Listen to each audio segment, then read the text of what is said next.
ශ්‍රී ලංකාවේ බලශක්ති ශේෂ්ත්‍රයේ දැවැන්ත හැරවුම් ලක්ෂයක් සනිටුවන් කරමින් රුපියල් බිලියන 40ක බැටරි බලශක්ති ගබඩා පද්ධතිය හෙවත් BESS ජාතික ව්‍යාපෘතිය ආරම්භ වී තිබෙනවා. මේ යටතේ ශ්‍රී ලංකාවේ පළමු වාණිජ මට්ටමේ බැටරි බලශක්ති ගබඩා පද්ධතිය සඳහා අදාළ පළමු මෙගාවොට් 20ක බැටරි තොගය මේ වන විට කොළඹ වරායට ළඟා වී ඇති බව තමයි වාර්තා වෙන්නේ.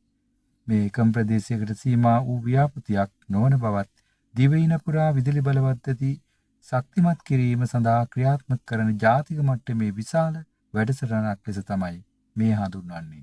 පළමු අදියර යටතේ මෙගාවොට් 10 බැගින් වූ උපව්‍යාපෘති 16ක් දිවයින පුරා විදුලි උපපොළ ආශ්‍රිතව ස්ථාපිත කිරීමට සැලසුම් කර තිබෙනවා.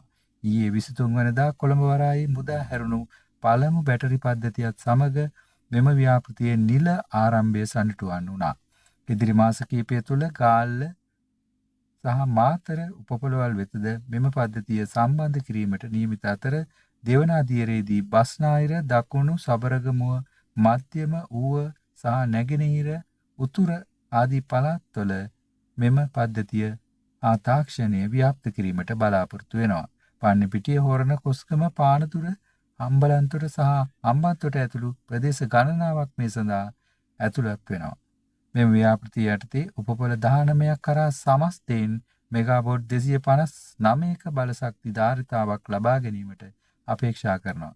විශේෂත්වය වන්නේ ජල විදුලිය සහ සූර්ය බලශක්තිය වැනි පුනර්ජනනීය බලශක්ති භාවිතයෙන් මෙම බැටරි ආරෝපණය කර අවශ්‍ය අවස්ථාවලදී ජාතික විදුලි බල පද්ධතියට නැවත එක් කිරීම සිදු වෙනවා.